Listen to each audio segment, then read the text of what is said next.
Hey, this is David Faustino, and I'm kicking it with my dear friend Taboo on Taboo's Comics and Kicks. Hola, amigos. What's up, everybody? Welcome to Taboo's Comics and Kicks. So let me get into it right quick. Let me just adjust my chair, adjust my mic, because the guest that I have today, this man shaped and molded my teenage life.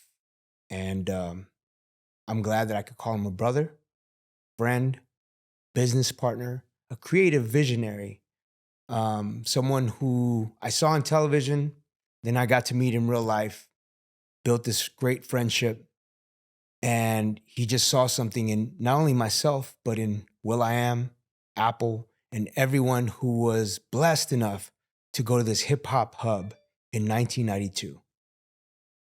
The person I'm talking about is none other than my brother, the famous, the mythological, the legendary, ladies and gentlemen, I'm talking about David Faustino, a.k.a. Bud Bundy, a.k.a. Master B. That's Grandmaster B, sorry. Grandmaster to you, bro. Yes.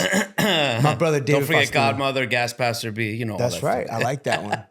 What's up, man? What's up, brother? Good to see you, man. You too, man. Thank you for being here. Thanks for having me in. That might be, quite honestly, the best introduction Are you I've serious? ever had. It's That's up from there. the heart, dude. It's up there, yeah. I can It's tell. from the heart, you Thank know, you. and like I do mean you are a brother to me now.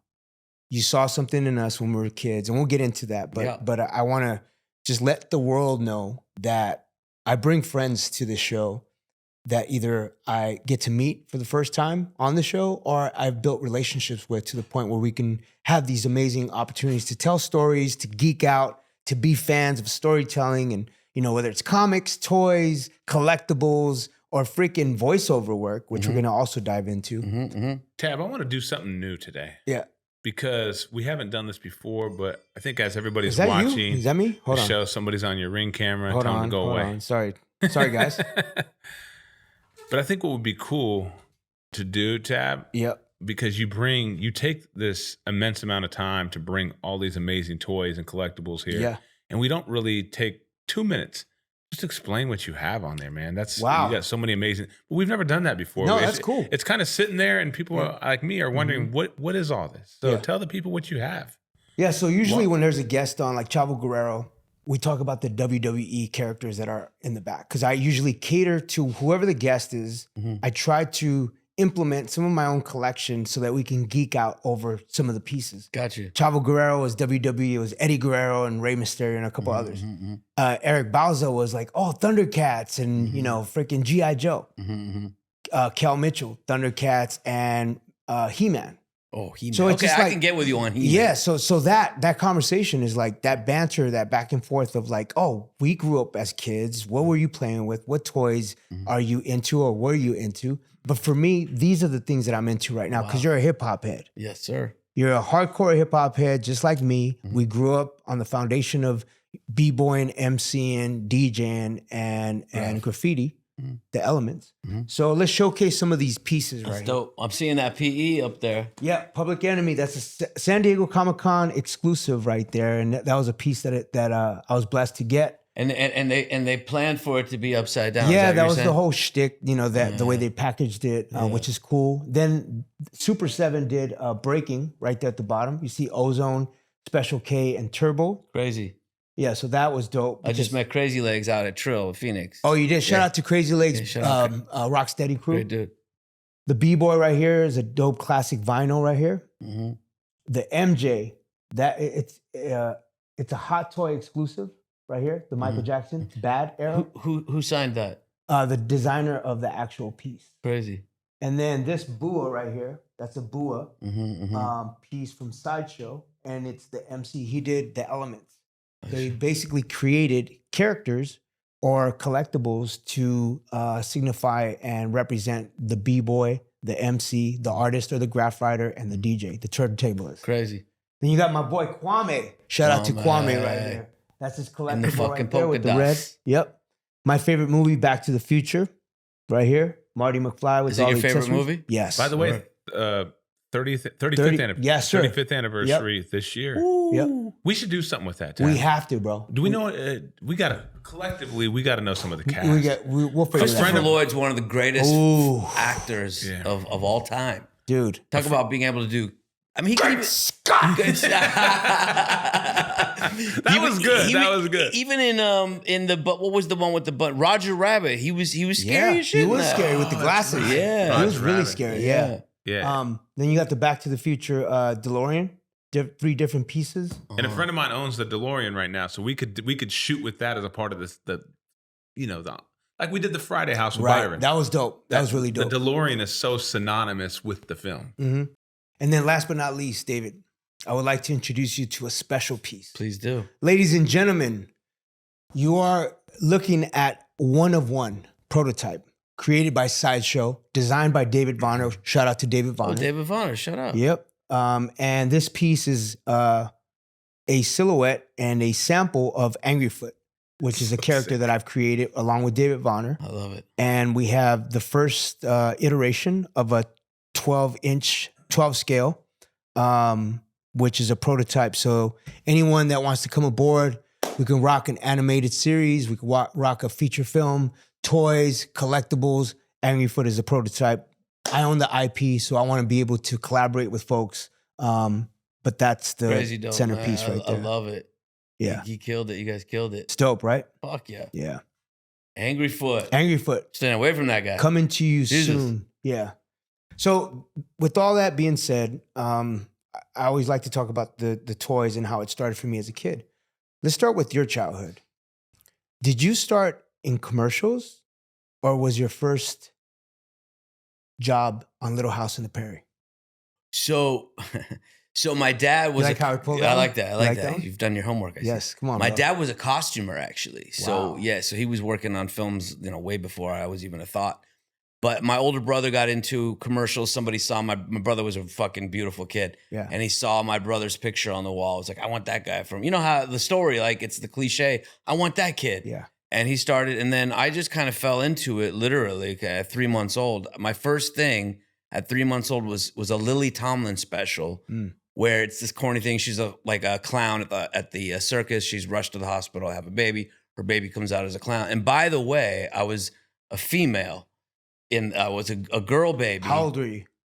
3 months old. Little baby, little, Nice. yeah. Because you can't really. My penis was so small. And it's still Still so small.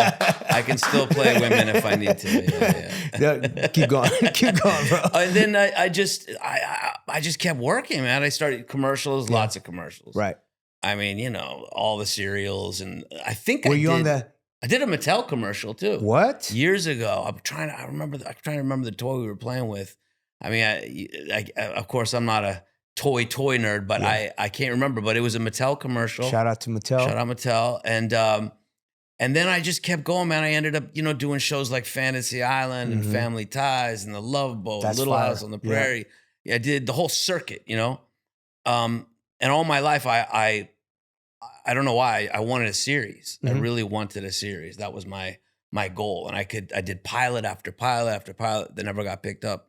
Here you're 12, 11, 10, and so I started like praying for a series. I would, every night I'd go to bed. Right. I'd be like, because my dad taught me this trick of like, be thankful for what you want before you have it. Because if you can match that vibration, right? So I started like saying every night before, and when you're a child, your prayer is extremely strong, right? Because you don't have all the bullshit on top of it. And so I would start saying, thank you God for this series that's going along. And I did that for, I don't know. So you projected it I to the manifested universe. it, You yeah, for manifested sure. it. No That's doubt dope. about it, yeah. So series, you go from commercial, 3 month old, then you go into like Family Ties and Little House on the Prairie, which are like extra roles, right? Cameos or like little things here and there. Guest spots. Not extras. Come on, man. I don't do extra work. I wouldn't say that. Yeah, you don't do extra work. Guest star work. Yeah, I did extra work. I'm proud of it, bro. Hey, I was trying to make it, but it's all I good. can't get any work. Okay, so guest spots, which in turn allowed you to audition or hear about this new show that was Married with Children? Yeah, well, actually, they had already shot the pilot with 2 other actors playing the kids. Christina Applegate was not in it. I was not in it. They shot the pilot and it didn't work with them. So they recast. I had actually auditioned for it the first round and didn't get it. Yeah. And then I had switched. Was it a cattle call? Like with other kids that were? Yeah, I mean, I wouldn't call it a cattle call. It's like people who were, they wanted actors that they knew could have the chops to do it. So it was probably, I don't know, maybe 50. They went into New York to try to find guys, LA and New York. As a matter of fact, when I went to Network to test, it was between me and another kid. It's so foul the way they do it. I mean, you're 12 years old and it's just like, they flew this other kid out from New York and it was him and I, and I still remember going in, I read with Christina and another girl. And I could tell, dude, when Christina and I read, I mean, a network test there's 30, 40 people in the room, and it felt magical. That's dope. And I remember walking down, this is just burned in my consciousness. I was with my mom and this kid from New York who they flew out to test. And we rode the elevator down together. And I remember the kid going to his mom. He goes, Mom, even if I don't get it, can I still have a sip of champagne in the hotel room tonight? What? Wow. Wait, how old are you guys? Like 10? 12. 12? Yeah. Wow. I mean, I don't know. I mean, but I thought, oh man, I wonder if he knows something I don't know. Did he get, Anyway, by the time we got home, this is the era of answering machines, actual answering machines. The time we got home, there was one message on the fucking answering machine, and it was my agent saying, "You're the new." Yeah. So I mean, it was a 30-minute drive from Fox back to our home. But you didn't know the bigness of it yet. No, because it was a pilot. No, the good news is because they had shot the pilot, it already had been picked up. Okay. It's a funny story for only 6 episodes, but funny story about that is they were guaranteed from Fox 13 episodes, but because the writers and the creators believed so much in Ed O'Neill, who played Al Bundy, and Fox didn't, Barry Diller, he's like, I don't know who this fucking guy is, blah, blah, blah. This is the first time Ed O'Neill had his big break? I mean, he had done a lot of Broadway. Oh, yeah. He's a stage actor. As a matter of fact, that's how the brilliant casting director, Mark Hirschfeld, they couldn't find anybody. They had read every funny man in town, Sam Kinison, everybody, and they just, and Mark Hirschfeld went to a play in Connecticut and saw Ed O'Neill playing Lenny in Of Mice and Men. Wow. And for some reason went, that's Al Bundy. Yeah. That's crazy. Yeah, but so Fox was so pissed off about it. They said, if you cast this guy, we're going to cut the episodes in half. And that's to the credit of Ron Levitt and Michael Moy, the creators. They went, that's fine. We want this guy.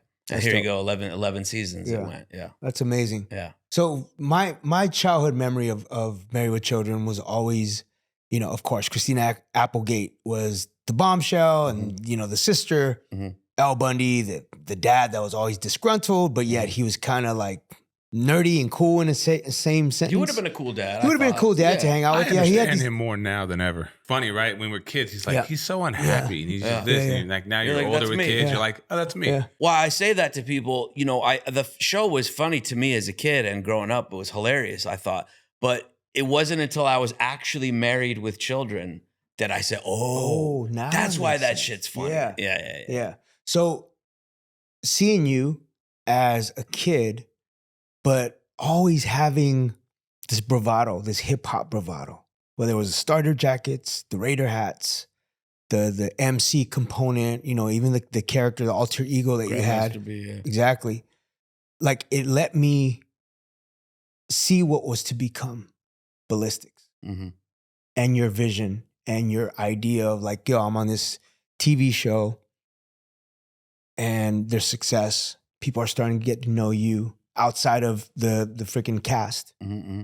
Because, you connect with the adults, but you connect with the kid. Who's that kid? Because I'm a kid myself, right? I'm a teenager. I'm like, yo, who's that dude, right? Yeah. We're basically the same So we're age. the same age, but what I'm getting at is you impacted so many of us because you represented hip hop. And some people may say like, oh, well, like you didn't go full steam on there, but yes, you did, because you took the energy of your success and you created a clubhouse for us hip hop kids.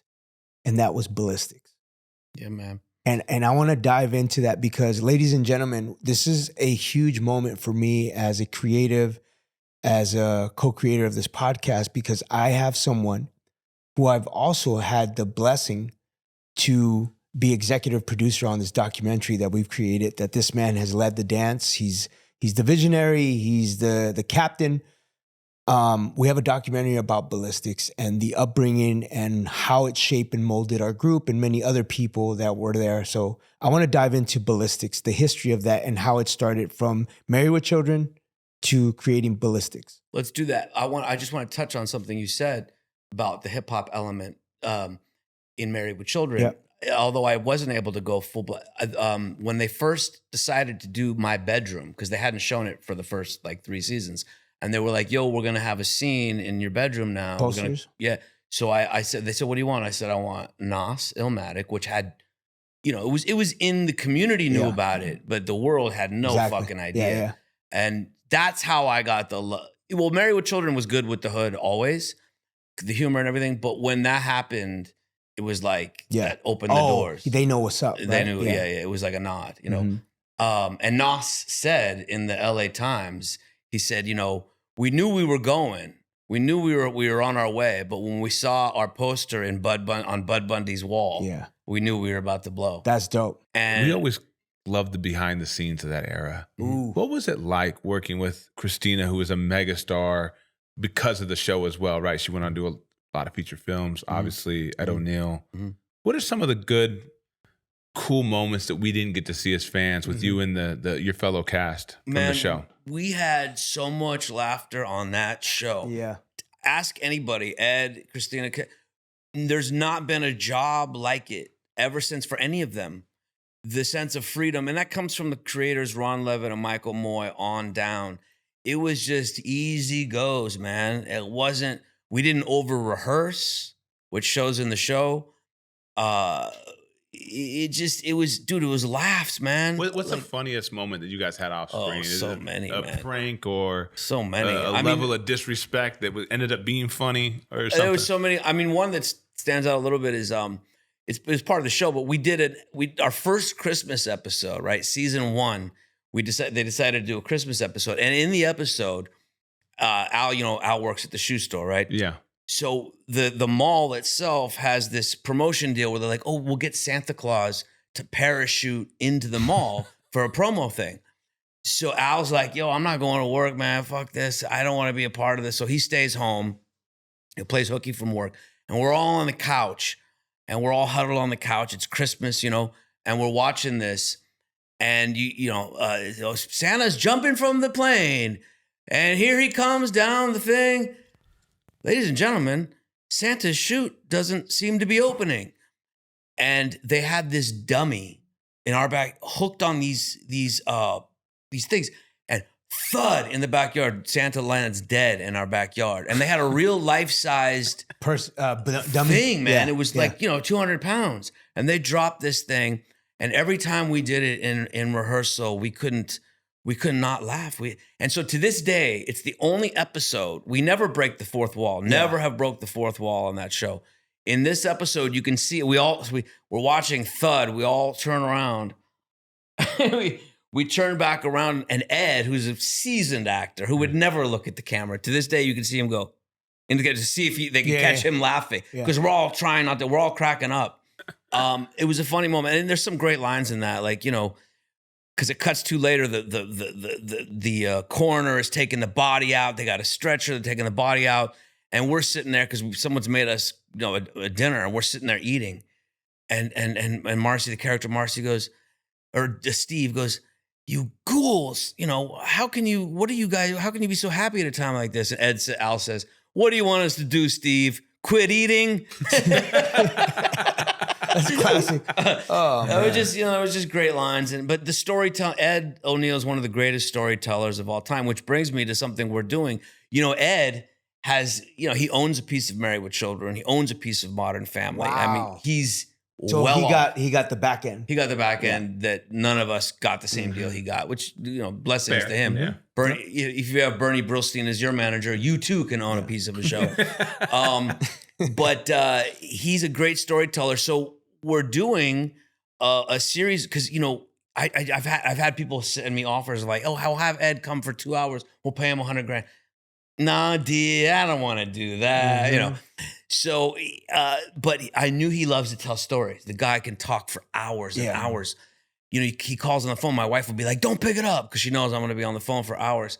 But so when they approached us about doing this stage reunion, because they can't get a reunion going on TV because of some legal shit. It's a whole other story. But we're doing a series of stage reunions. The first being here in Los Angeles at the Wiltern Theater, I think in January, where we're just going to be on stage and we're going to talk stories. We're going to do Q&A. And so We have to be there, Tab. Ed will be telling stories, man, for hours. Bring a sleeping bag is what you're saying. Yeah, well, he's old, rich, and in no hurry. He just tell. Yeah, so you know, there's a lot of stories like that. But the only beef, there was only one beef on that entire show, and it was between Ed and the woman who played Marcy, Amanda Bierce. Mhm. She started directing.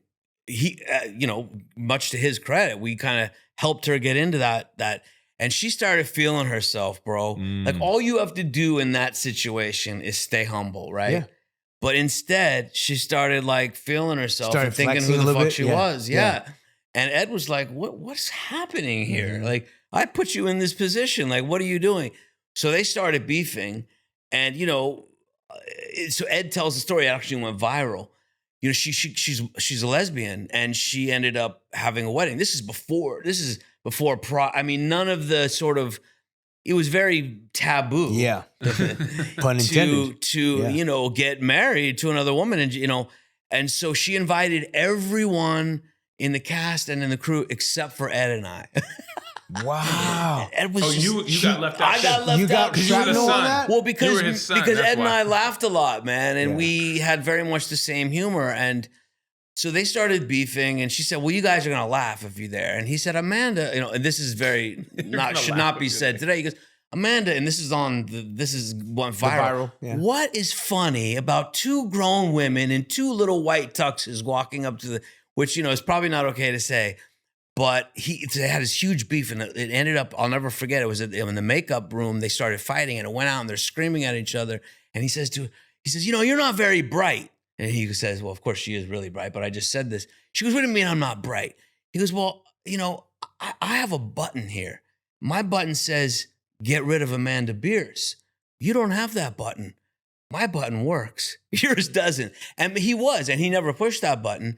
But it was like, again, all you have to do in that situation is be humble. And by the way, I have no beef with Amanda. We've always gotten along. And Just so you guys know, she was the neighbor in the. yeah, she played Marcy. Yeah, the neighbor. But anyway, so that was the only beef, man. I kid you not. We all laughed for 11 years. Is how many years it went on? Yeah, 11 Wow. seasons. Is That's that kind of like impressive, the universal cutoff? Because I feel like I don't know. Entourage went for 10. I think the It's- only one that's Simpsons? been longer us Simpsons? is Ozzy and Harriet. Was that a show? Wow. Ozzy and Harriet, one of these old Yeah. older. That went for like 12 or 13 seasons. It was like us, MASH. I mean, we're the top 3 of all time. Yeah. That's amazing. Yeah. Incredible. So Ballistics, the club we're talking about here, was born out of just, you know, at that time in LA, you could, if you had any fame at all, you could get in. I was 15 getting into 21 and over club. Mhm. There wasn't the sort of, nowadays they get busted for that shit. Tell me about those clubs just before you go into the ballistic. Oh man, What were those Spice, clubs? Water the Bush. Yeah. Water the Bush is one of the greatest clubs of all time. Man, Saturday Night Fever, you know, Brent Bolthouse's Yeah. clubs. And so we were like, yo, we want a club. We want something. But, you know, they would play a lot of bullshit music. Mhm. And you'd have to hit up the DJ and be like, yo, can you? Yeah. And so we were like, so Nick Adler, Lou Adler's son, Lou Adler being one of the biggest music producers of all time, basically owned the Sunset Strip, Yeah. owned the Whiskey A Go-Go. Nick and I met through Dan Eisenstein. Mhm. Shout out to Dan Dan. Eisenstein. What up, Dan? Nick. And Robert Gavin, our Rob. fourth partner. We were like, yo, we want to do something where we can play the music we want to play. Of course. You know, I don't know how it exactly came about, but we were like, yo, Nick, what about the Roxy or the... And so we talked to his dad, who owned the whiskey at the time. And Who talked to him? Was it you or Nick? Nick and I. Mhm. So you both had to like, yo, what are we gonna say? How are we gonna do it? Yes. Right? And, you know, Lou had partners at the time. Mario, the old Italian guy. And Mario is not about hip hop. Old curmudgeonous, is that the word? Curmudgeon. Old school Italian from Chicago. And, he wasn't about it. At that time, the Strip was only hair bands, metal bands. Hip hop hadn't even been in West Hollywood, let alone the Sunset Strip. So, but Lou, being the visionary Lou is, saw something in our passion about it. And he finally talked to his partner, and they allowed us to have this Thursday night thing. Now, of course, the Whiskey being the rock and roll club it's a rock and roll club. It's got rock and roll speakers. So, Lou kind of looked at it as a business venture. We didn't. I already had money. I was making crazy amounts of money every week. I didn't care about the money. I wanted it to be the best club possible. So as you know, when you walked into Ballistics on a Thursday night, it was walking into a world. It was, bro. You couldn't really recognize the Whiskey, right? Yeah. We brought in our own stacked speakers. We brought in a dance floor. We brought in cages, army tarps, graffiti artists, DJs. We transformed that place into, and Lou's like, what are you guys doing? How much are you spending? We're like, yo, we got to do this. They didn't want the speakers. I was like, if you don't have speakers, we might as well go home. Yeah. So we did, and the first night, we didn't know what to expect. We had flyered. That's the days of the flyer. We'd hit up Beverly High. We'd put them in the vending machines, like everywhere. This is before. So two of our guys, and I hope they're cool with me saying this, but two of our sort of guys that helped us would come by because they were a little bit younger and they wanted to be down, were Alan, who ended up becoming the Alchemist. And Scotty Kahn. Yep. And they were just a little bit younger and they wanted to be down so bad, but they always had something about them. There was a vibe about those kids. And they were like the street team? Yeah, they were part of the street team, man. That's great. They were part of the street team. Because going into that era, like when you talk about the nightclub business, it was all guerrilla marketing. You had street teams. Yeah, you posted that's what I was going to get into. Is like I knew you were going that way. For the people that are watching that are about social media and their phones, and we get the technology aspect, but when he said the flyers, it just took me back to the work that it took to promote to be your a promoter event. was tough And back then. Yes, dude, the time to go print, whether it's Kinko's or whatever, to make the flyers. And then have to go to these different places, colleges, freaking we hit up stores, everything. Vinyl shops, everything, and to get the word out. Like every girl we saw on the street. Yeah, Melrose. That was the key. Get the girls. You get the girls. You got the guys. Yeah.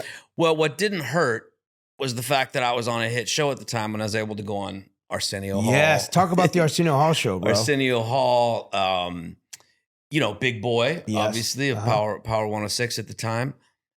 So, having those venues was obviously a huge, huge help. But Arsenio was, I went on the show. I was actually nervous to go on it. At the time, I was a kid. Like, you don't know who you are yet. And it's like this huge show. And I watched the footage of it and I like crack up because you could tell I'm like mad nervous, but I was holding my own. Yeah, I was very you were. Funny story, little side stories. I took Ice Cube, when they were just releasing the NWA? Straight Outta Compton album. And I had met Cube through Eazy, who I met up at 1580 K-Day and AM K-Day. Shout out to KDAY. Oh, man, the greatest station in the world. Russ Parr. Greg Mack. Greg Mack, man. Yeah. Wasn't Julio G there first? Julio G was there. Yeah, he was the main guy there. Yeah. Greg was the first guy I linked up with. Greg Mack. Shout out Greg Mack, man. Yeah. If it wasn't for Greg Mack, I got to say this, who's also in the documentary. If it wasn't for Greg Mack, none of this would have come together. Mack. Greg Mack from Mack. KDAY. KDAY. 1580 AM station, by the way. He was kind of the introduction of all this. I met Eazy through him. So touch shout on out that for a second. What was like David Faustino and Eazy-E? Like, what's that like? Well, I had, conversation he did the what was the name of the show where you picked the 5 songs you want to play? I guess it was the Mac Attack, right? I mean, so I was invited up there, and we just hit it off, and poor guy, he decided that it would be good for me to do a rap band, and that was before I would we did this shitty little group, but that's another side story. But we all linked up. I met Eazy. Eazy was a fan of Married with Children. I'm a fan of Eazy. This is still before Straight Outta Compton, I believe. Anyway, I met Cube, I would have people come to the set, to Married with Children set. And I ended up taking Cube somehow. I would go to the Arsenio Hall show a lot just to watch it because they had different MCs and guests, and I was a fan of the show. Was that on the same lot as you guys? No, it was, I want to say Paramount. I feel like it was at Paramount. Yeah. I could be wrong. But no, it wasn't the same lot. Mm-hmm. So I would go over there, and I ended up taking Cube with me one day. So it was me and Cube just chilling, hanging out. And he had a NWA Straight Outta Compton cassette tape. Mm-hmm. And I was like, I'll introduce you to Arsenio because I had done the show already. And it was just a bit of a brush off that happened with Arsenio. Yeah.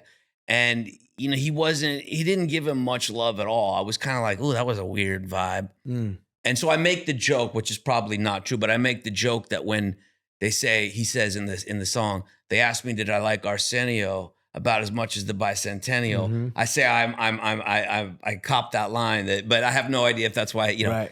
But so so anyway, back to Ballistics. The first night we had no clue what to expect. We didn't know. We were at Dan Eisenstein's house, Nick Adler. We were all there. We got ready. We were getting all our gear on, looking fresh, and we drove. And it was in Beverly Hills. We drove from Beverly Hills onto the Strip, and by the time we got from the line that from Beverly Hills to West Hollywood right there was a line already. Yeah. Who's running the door? Roxy. Did you guys hire somebody to run the door? I think it was Boom Boom. It was Boom Boom, yeah. Yeah, Boom Boom. Ladies and gentlemen, Boom Boom was like this mythological creature of a man. He was. This big, freaking incredible Hulk Samoan dude, Down right? with the Booyah tribe. Yeah, and he was just so cool. Yeah. He was like down to earth, but don't mess with Boom Boom because his name speaks for itself. It really bro. does. Oh, I saw him punch a guy. Oh, I remember that. That was whew. This dude's face just melted. Yeah. But he was running the door. I don't remember how we first met Boom Boom, but I think Nick knew him before me. Yeah. But there was a line from the Whiskey A Go-Go. Now, if you don't know the Sunset Strip, for those who are watching or listening, the Roxy is about 10 blocks at least from the Whiskey. There was people lined up past the Roxy, dog, for the Whiskey.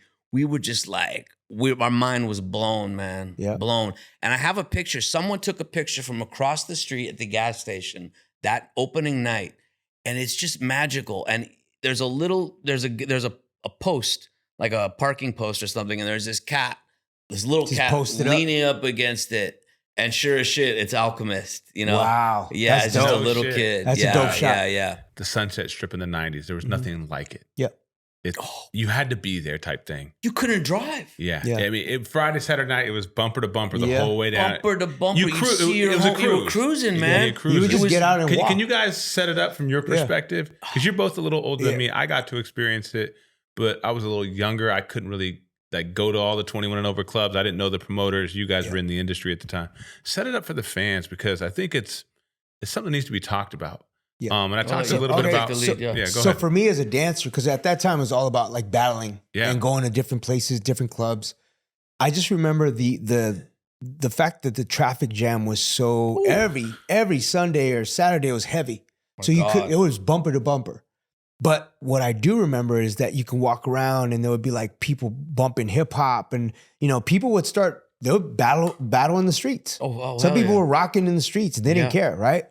Or just the club environment, hanging outside of the club and seeing who was coming in and out. It was just majestic. It was dope. And it was right before the riots too. So there was this cool unification before everything went down. And I felt like hip hop was strong at that time. I mean, people were bumping, and also it was the sort of era of the gangster, right? Mm-hmm. Everybody thought there. So there was people were getting out of cars, scrapping, but it was magical in that, it was a party. It was a traffic party, basically. And you see all your heads, you knew, yo, what's up, people? Exactly. And then there'd be people talking shit, like I said. Facts. It was just, and now it's weird to go to the Strip because it's somewhat dead. It's a skeleton. I live on the Strip. Yeah. I live 5 houses off the Strip. Right. Which now that I have kids, I don't mind that it's dead, quite honestly.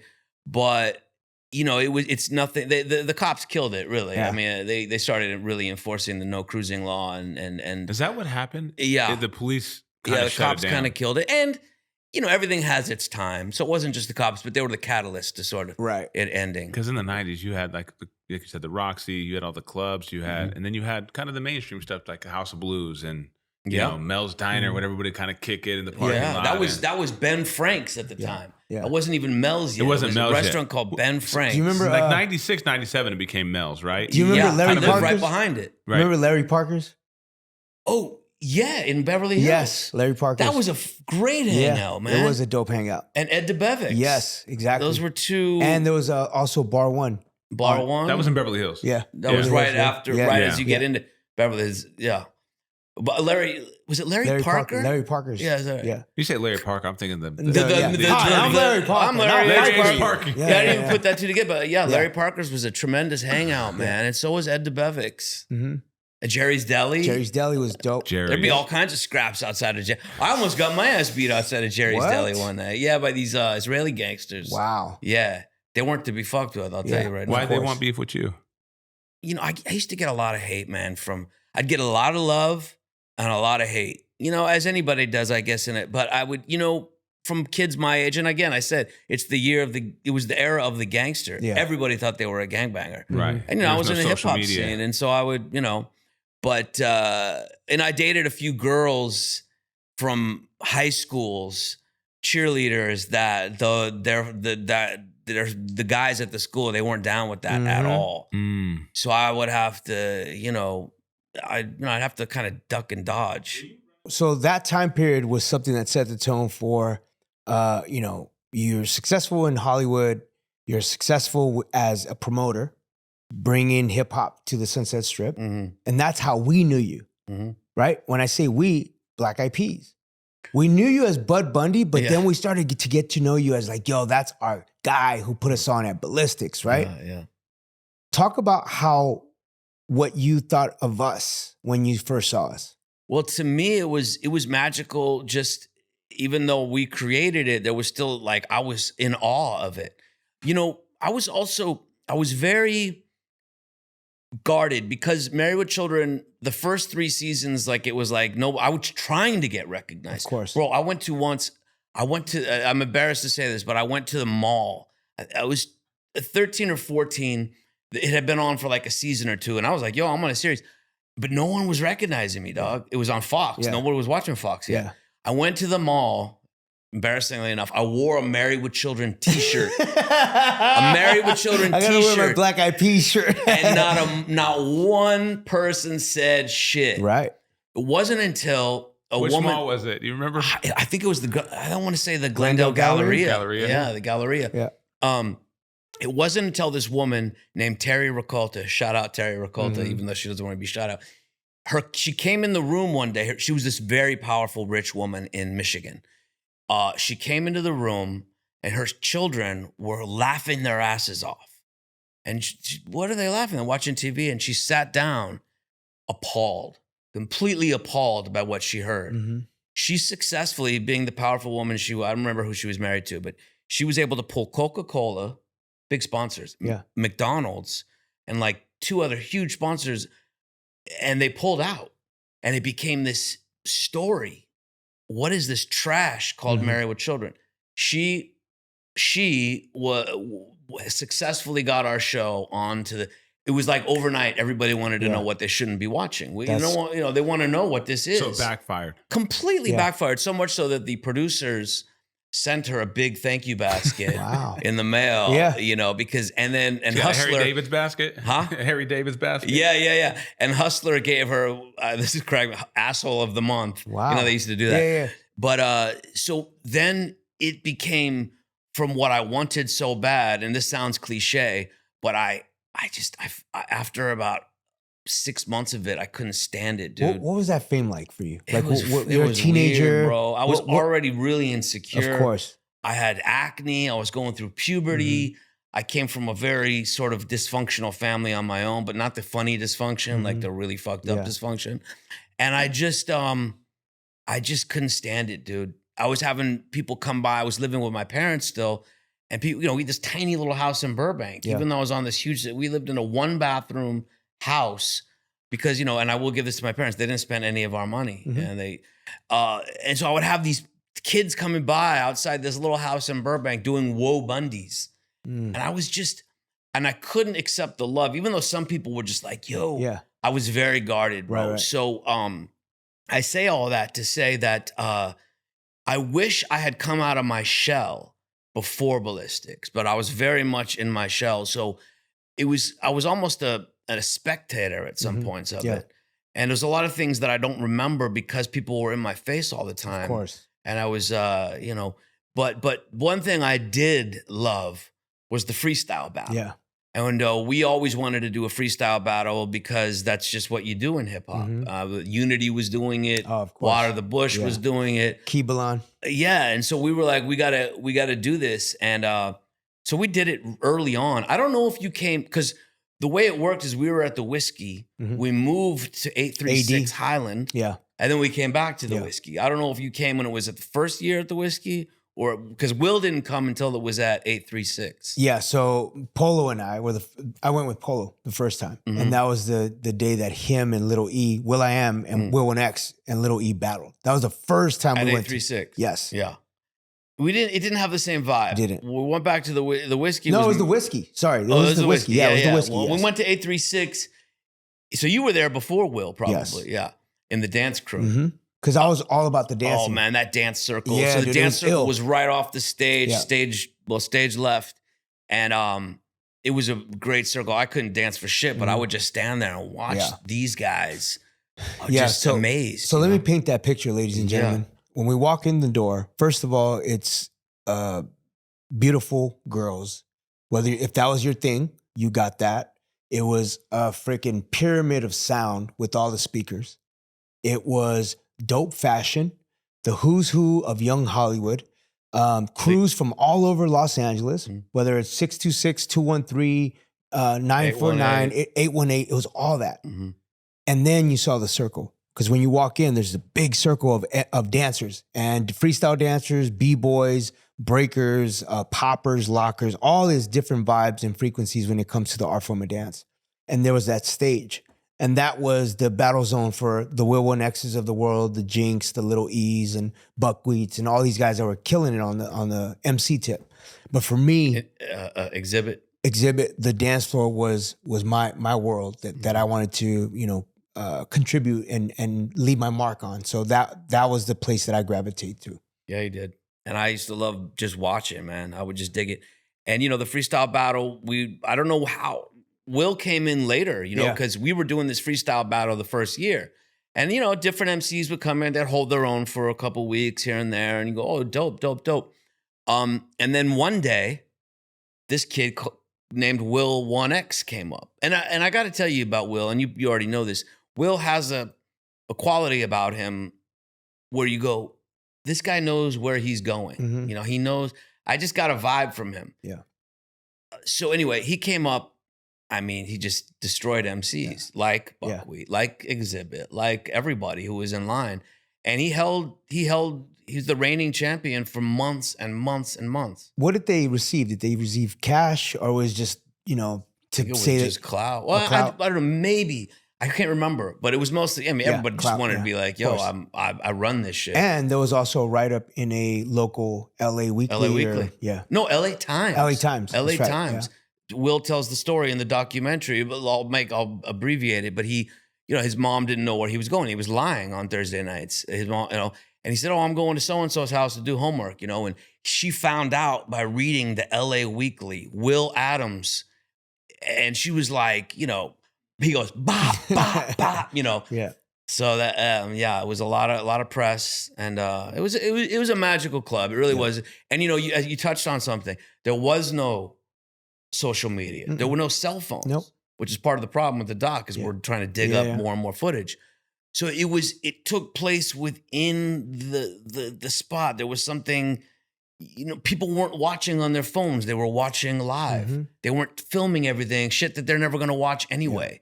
They were living in the moment. Yeah. So living in the moment, seeing heroes.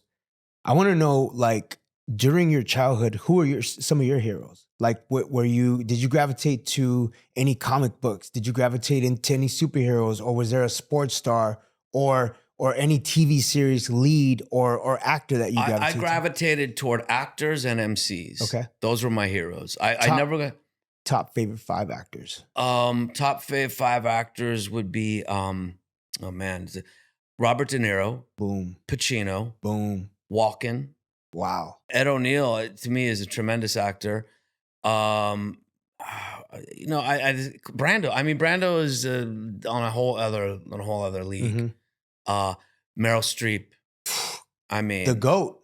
I mean, every time she's up there, she kills it. John Cazale.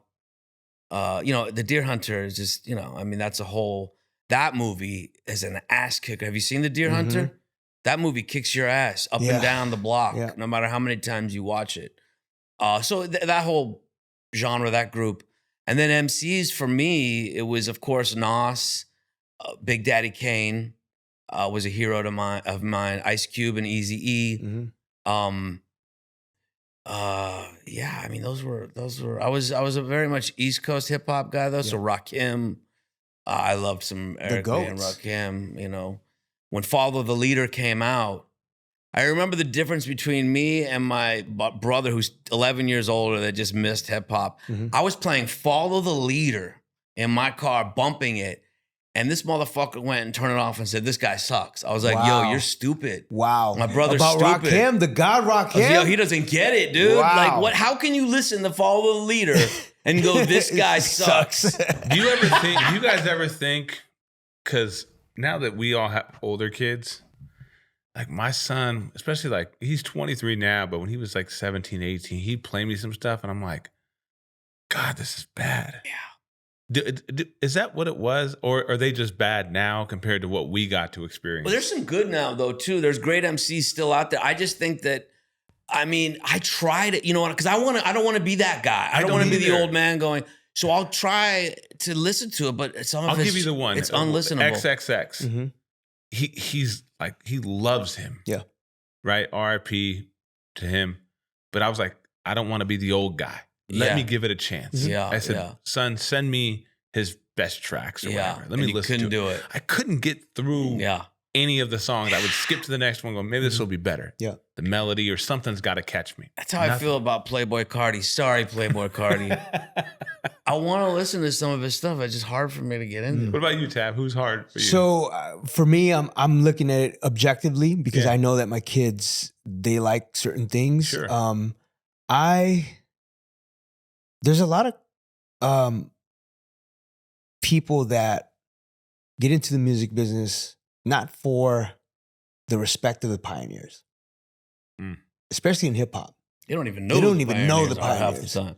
They just get in it for like, I'm Who's famous, Rakim? I got likes, I got clout, and I'm good. And I'm all rapper And now. you know, that's the vibe. So unfortunately, I don't come from that cloth. Yeah. You need to know about Rakim. You need to know about Big Daddy Kane. And if you don't know about Big Daddy Kane, you better know about KRS One. Ooh. You know what I'm saying? And before you get to Tupac and Biggie, you better EPMD talk and all about those Nas and freaking, you know, Cool G Rap. Oh, Talk Like Sex, one of the greatest You know what I'm saying? songs Like ever. before we get to that era, the Wu-Tang, the Biggies, the Tupac era, you got to go and really do a deep dive.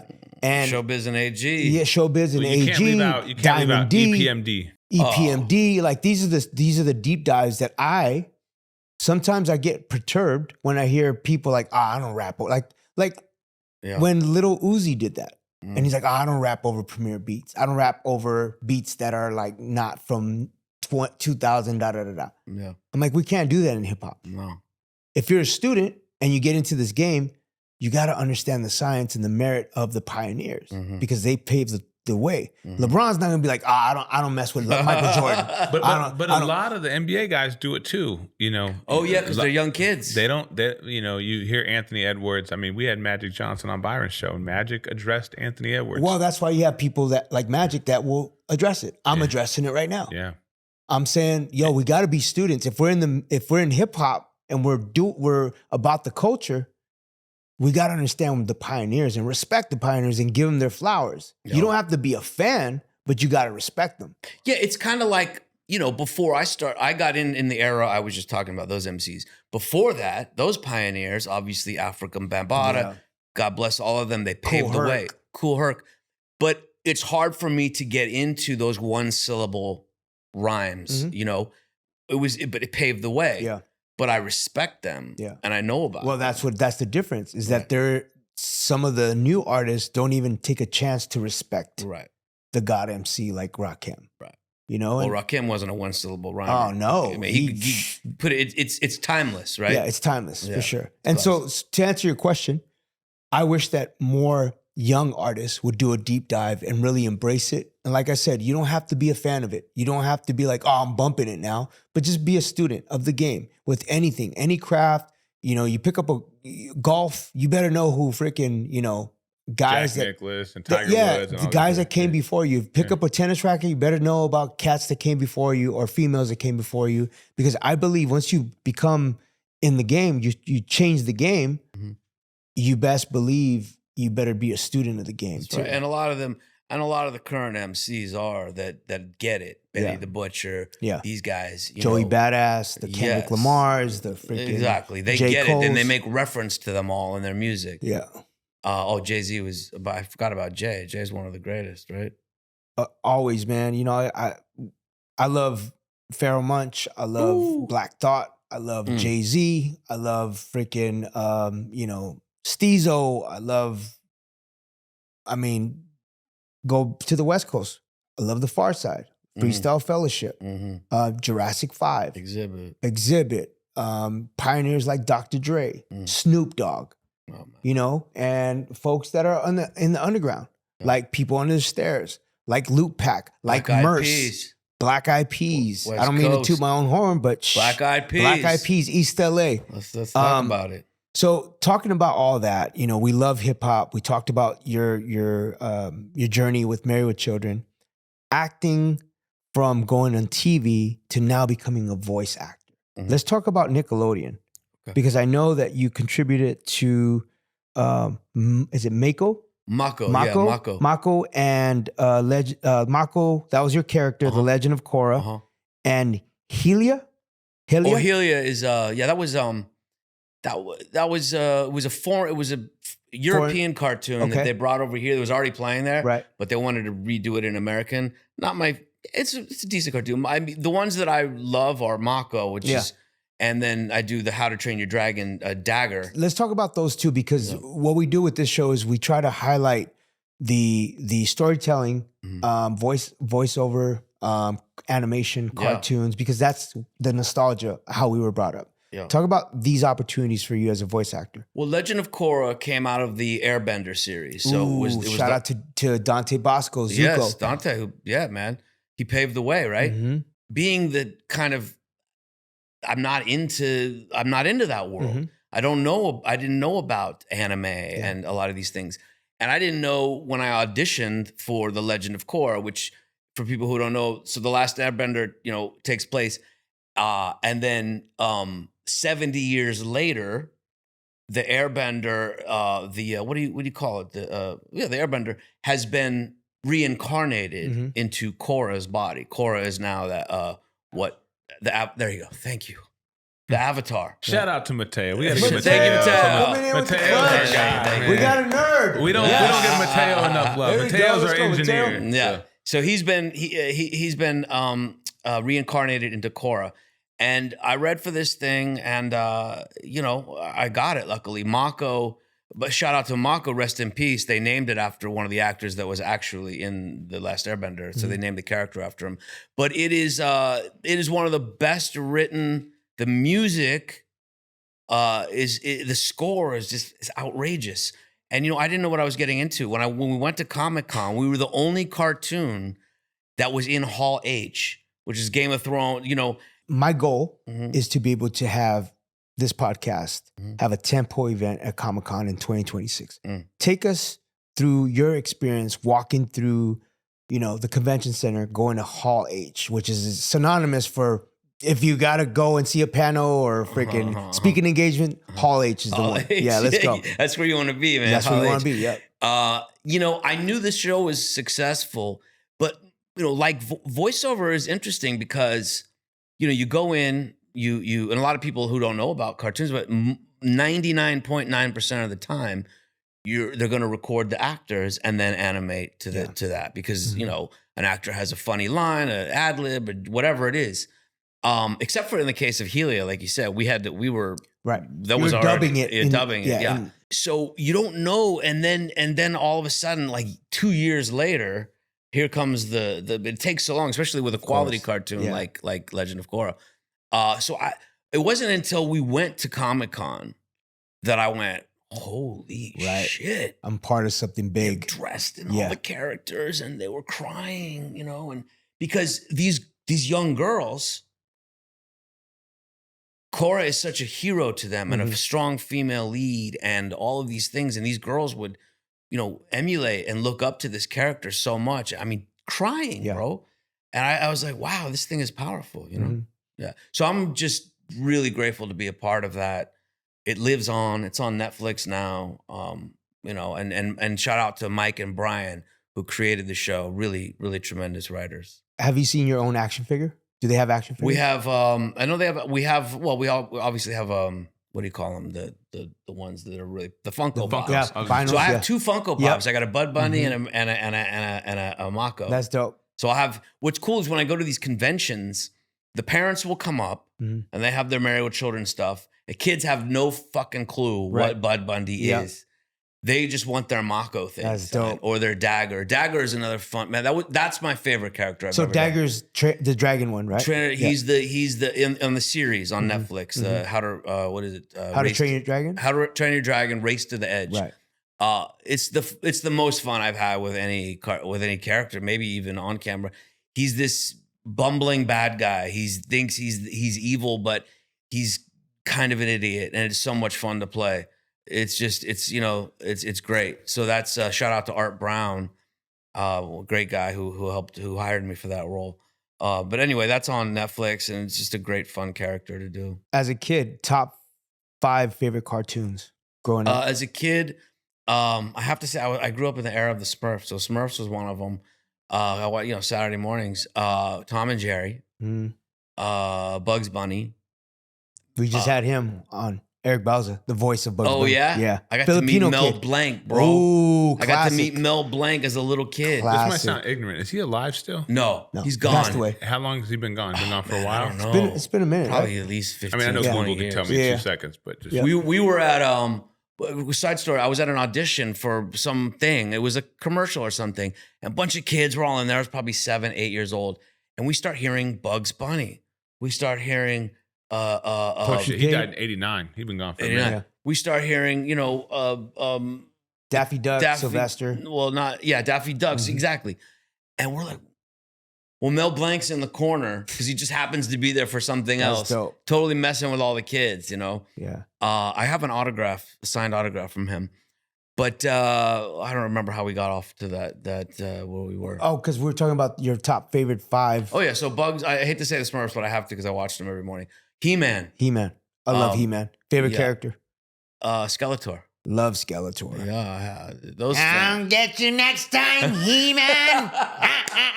Well done. Tell me about because you said you did some guest spots on. Yeah, on Dora. Dora. Yeah. So voiceover work has been such a blessing for me. Bro. Because, too. Lifesaver. Dude, not only to go from music with the P's to now being able to be part of the Nickelodeon family. Yeah. And I get a guest spot with a one-off, which is the character I played. His name was Quickatoo on one episode. Then they're like, yo, we love the energy. We want to bring you back. So I did another episode. Then next thing you know, I did my 3rd episode to the point where I got so inspired, I re-sketched this song that I had in my hard drive and I presented it to them. I was like, yo, I got this idea for an episode or a show. Send it to them. They're like, yo, we love the song. We would love to write an episode about you and your daughter. Would your daughter be open to trying out for the role? Crazy. So I was like, oh, me and my daughter working for Dora? Why not? So I told my daughter, Jet. Jet was excited. We went in. She killed it. She got great direction. She actually took direction very well. Yeah. Because, it's tedious, it's timing. Yeah. It's like, yo, and sometimes the director knows what they're talking about. A little bit. Just Once a in a little while. bit. Yeah. So she did very well, taking direction from the director, and she was like, "I like doing this, Dad." I said, "I love doing this." So we shot like some behind the scenes stuff. We shot a lyric video to the song, and it was so magical that they're like, "Hey, we want to actually do an EP around this song and do a remix where you and Jet actually are performing it together." Dude, was that the first time you actually like worked with your daughter? First time. Man. The first time I worked with my other kid, Jalen, my older son, who's 16, was on this show on Netflix called Spirit Rangers. So he was 11 years old. He was a voiceover. He did voiceover for Ribbit Jr. I was a Ribbit Senior, right? We were frogs. And that was the first time I got, we were frogs, bro. We were frogalicious. That was my vibe. And so we did that. And I was like, yo, I got to work with my son on a Netflix show. Wow. And then years later, I'm working with my daughter on Dora. All right, well that's inspiring for me. I'd love to work with my daughter. Yeah, she just is getting her feet wet. You know what's dope is like building with my wife and presenting these opportunities and, running it by her too. And us together as a family saying, you know what, this would be cool. Because we've seen a lot of dark situations with kid actors. Yeah, you know exactly why I haven't thrust my kid into it yet. So I'm letting her decide. That being said, because I'm in the industry, on the music side and entertainment business, I understand the good and the bad, right? Mm-hmm. But protecting my daughter, Jet, if she really wants to pursue this, it's easier for me to be the roadblock when it comes to always being there for her. If it's my wife and I managing her career, whatever, however we want to move. And knowing that we have her best interest if she wants to pursue this. All we can do is support, bro. Yeah, man. And nurture it. And to have parents that are somewhat grounded. I mean, we're all a little nuts, right? It's just what level of nuts I was nuts a couple years ago, but thank God sobriety has allowed me to stay focused. Shout out to sobriety. Yes, sir. And I love that you and I have been friends for so many years. We got great things coming with this documentary. Yes, sir. Can we talk a little bit more on the documentary before we get out of here? Yep. Let's talk about where it's at now. Okay, so the documentary we've basically shot and is in the can. And do you know who I realized we didn't get, dude? Who? Because I went and saw. I was at Rhyme Fest LA this weekend, and Exhibit is one of the headliners. We haven't. I don't know how that slipped through the cracks. One of the biggest MCs. Yeah. So I'm gonna get him. But so it's in the can. We got guys like Be Real. We got you. We got Will. We got Apple. We got Ed O'Neill. Huh? Ed O'Neill. Ed O'Neill is in it because he came a couple times. Yes. He went on stage, bro, and the fucking place went nuts. Who else? I mean, dude, everybody. Yeah, I mean, so anyway, we got it in the can. There's some things we still have to get. We're doing music clearance, which is no easy task. Yep. So we're in a company called Anchor Entertainment has it. Ethan Goldman, great dude. They really get it. We just signed an agreement with them, a shopping agreement. They've sold a ton of docs. The idea is to get about another $400,000 to clear everything, sound pass, color pass, story edit. And because it's good, we want it to be of course outstanding. Yeah. I just remember the first time we had lunch talking about this. We were in Universal Studios, City Walk. We had lunch at the Japanese restaurant. And we talked about this idea. That was before I was sober, yeah, I think. we were talking about I was not sober, yeah. Oh, you weren't? No, not yet. But this that's why the memory is slightly shady. Yeah. But the seating of it was something really special because shout out to the team, shout out to Ben, shout out to Dan, Nick, Rob, Robert, and everybody that came together.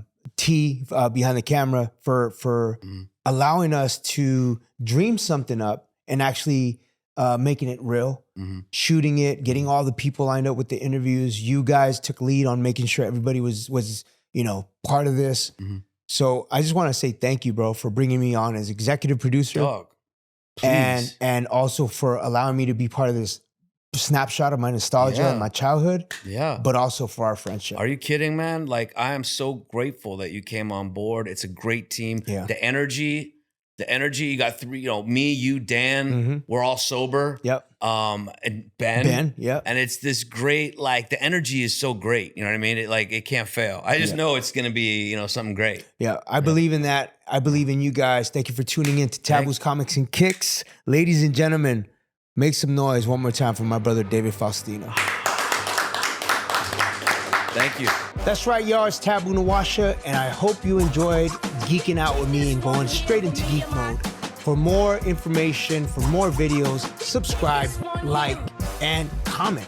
Share with your friends. Much love. There it is. Comics and Kicks.